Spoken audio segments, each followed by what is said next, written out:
If you need to read an XML file, you probably want to use simple XML. However, if the file is too big, then you can use XML Reader, for instance. Those are the two possibilities that you have that are with PHP 5.2 the best, the easiest to use. However, you might be in a project where SAX is being used. SAX is similar to XML Reader. It was here before XML Reader. And it operates in a little different way, basically defining functions that get fired when you're at the beginning of an element, when you're at the end. And it gets kind of complicated as you're trying to read your XML file in a similar way as XML Reader, where you're only looking at one little piece of data at a time, but even a bit more difficult because you have a lot of issues with white space. It reads the white space between the tags and that kind of thing. And you've got these events that are firing, and it's kind of like if you were in a dark warehouse of car parts or something and you've got a flashlight and you can only look at one at a time. That's what it's like using SAX to read an XML file. But what I'm going to do here is go the whole 9 yards,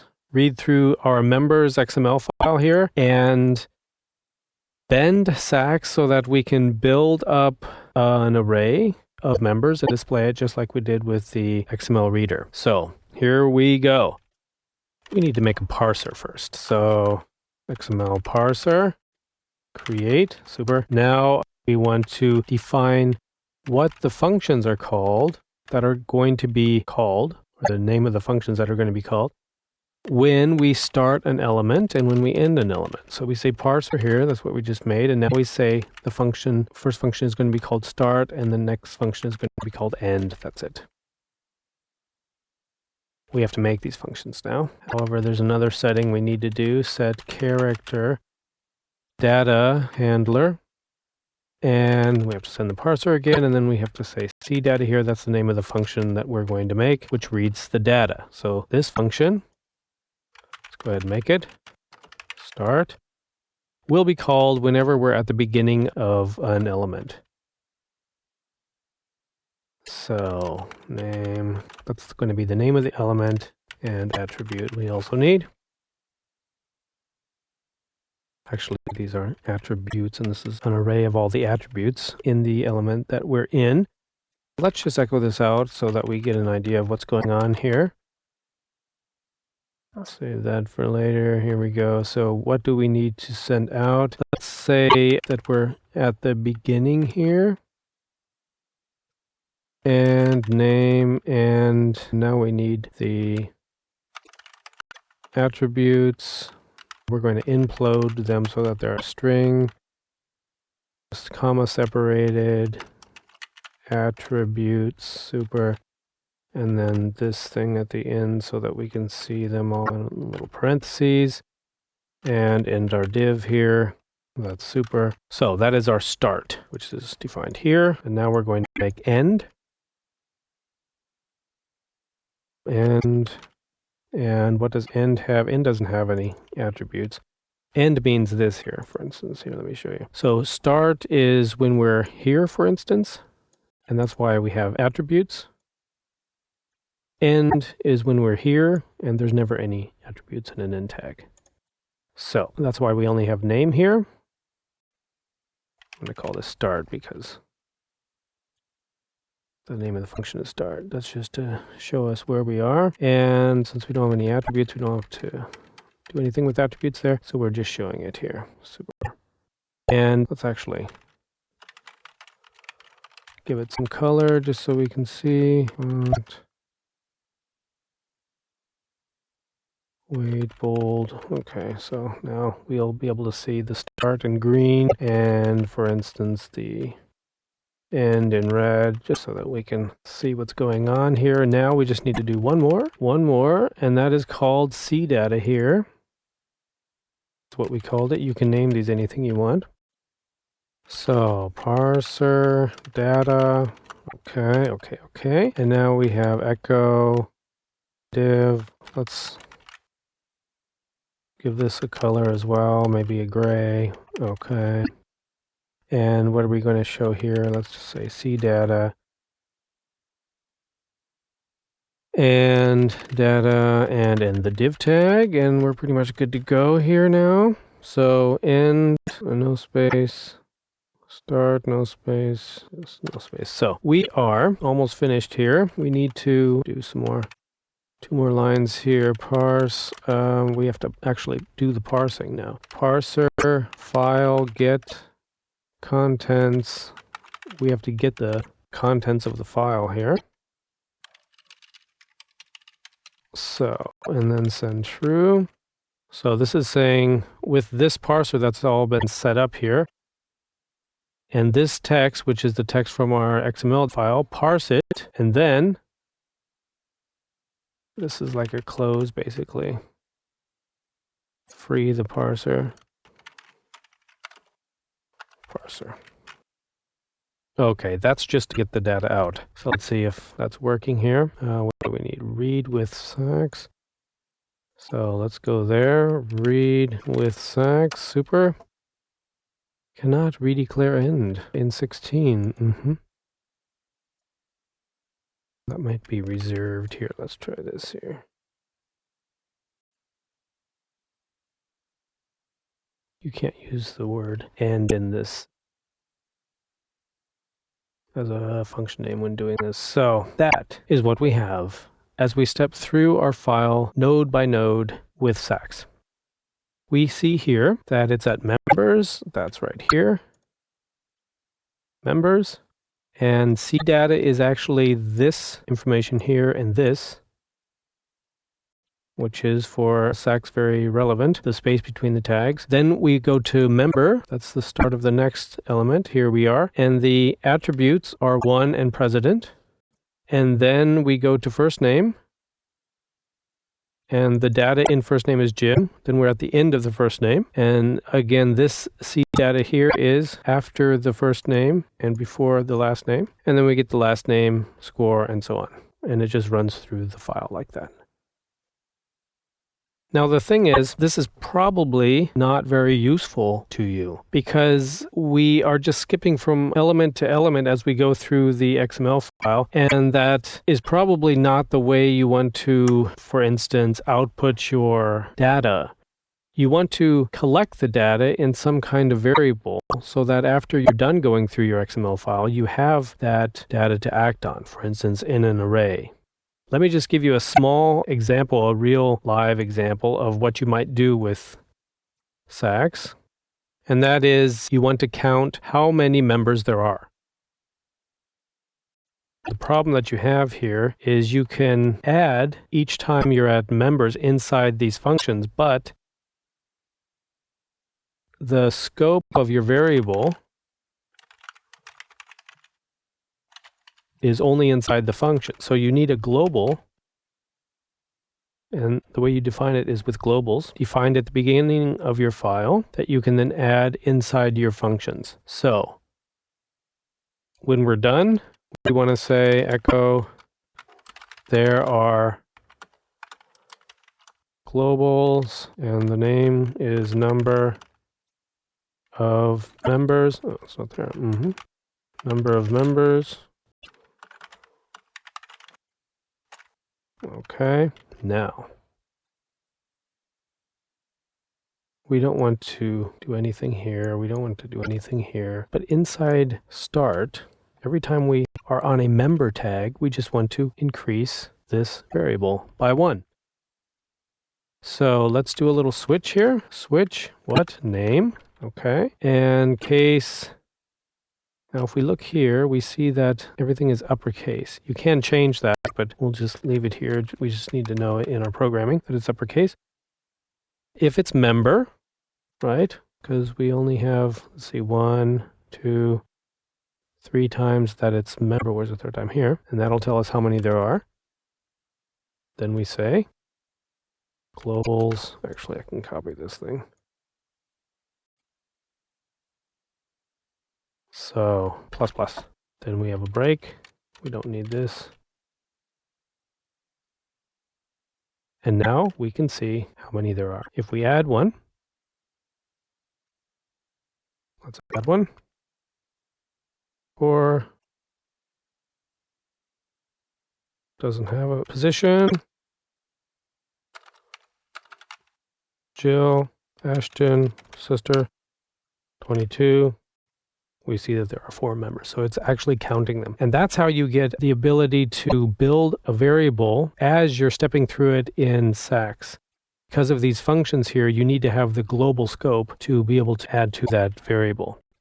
But now what we want to do is we want to actually collect an array, a collection of member arrays, as we did in the XML Reader lecture, so that we have all of the information and not just how many members. And that's a little trickier in SAX than in XML Reader. So let's get our goal here.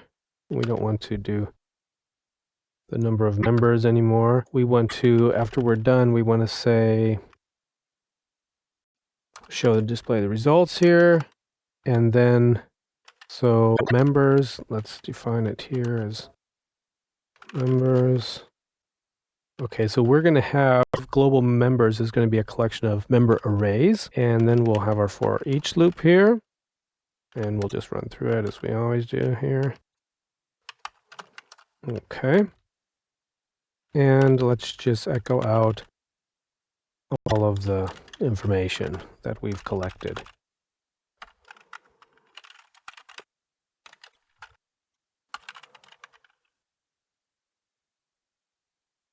Okay, and it's first name, last name, score, and after that let's put a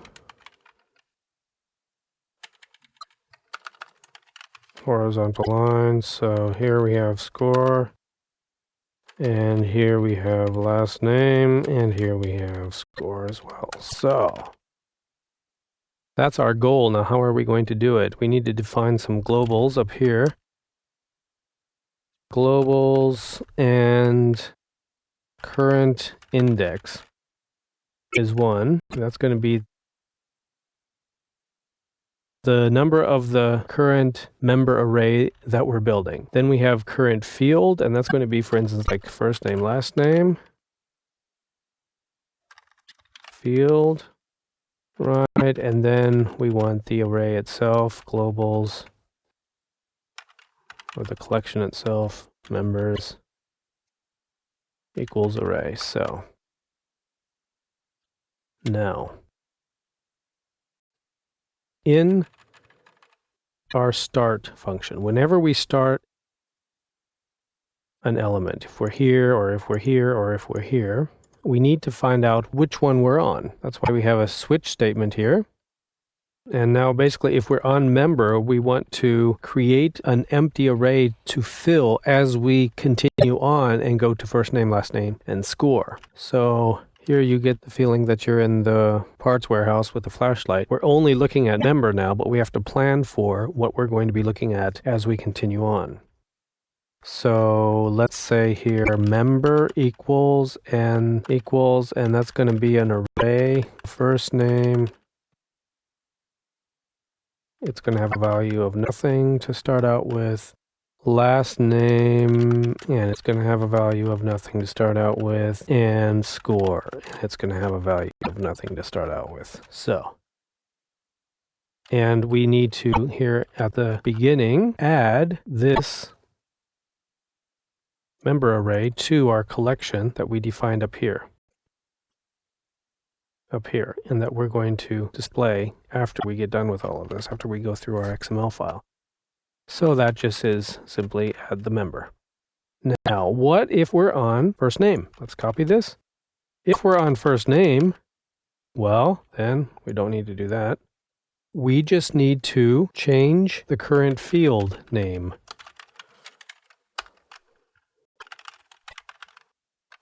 To first name. Why, you say? Well, we're at the element first name, and we don't have any information yet. We're here. The next step is going to be here. That is, we're here in start, but when we get here, we're not in start anymore. We're in CData, and that's what we have to program next. So, in CData, we need to pick up this information that we got here. For instance, current index we need, and that's just going to be global's current index. What is the current index at first name? It's still 0. Now we also need current field. What is current field? Well, we just went through first name, and we were just on starting at the element first name, and we defined the current field as first name. So current field is first name. Index is 0. Current field is first name. Now we're on data, so our data is, for instance, Jim. So we say if trim data is not nothing, then save Jim, basically, in this collection, in this current index, which is 0, right? And inside that is this one right here that we just added when we were at the member. So it's already existing for us. And now we say current field equals data. So, we now added Jim in an array inside an array, in the array members, in the array member, inside the array members. So now what should we do when we go on now and get here to the end of the element? Well, we're going to be in here, in ended. And here we need to do another switch, basically, and say name. Okay, that's fine. And case member. If we're at the end of a member, we have to do something. What is it that we have to do? Well, we don't want our next... We don't want our next index to be 0, otherwise it would just override our first one, so we need to increment that. Current index plus plus. Plus plus. Save. Super. We don't need. So, and basically we are now done. We've gone through first name and we've added it to the array. Let's just do the same with the others. Last name equals last name and score. We can just copy this. So score large equals score. Okay. And that's it. That's all we need to do. We've successfully built up this array here, and we're going to display it. Let's take a look. And we only get the last one. It does have 4, but it only shows the last one. Why is that? Let's debug. Okay, up here. We need to add to the collection. We need to add the member to this collection. So let's save that and run it again. And there we have all of our information in an array. After some major complexity in SAX, you can get an array out using global variables so that you can, for instance, go through a very large XML file looking for certain pieces of information and building up an array so that when you're finished, you have that array and then you can process it, for instance, or save it to a database or display it and that kind of thing. Again, if you just need to display information from an XML file, you're much better using simple XML, but you now know how to use SAX to run through large files if you need to.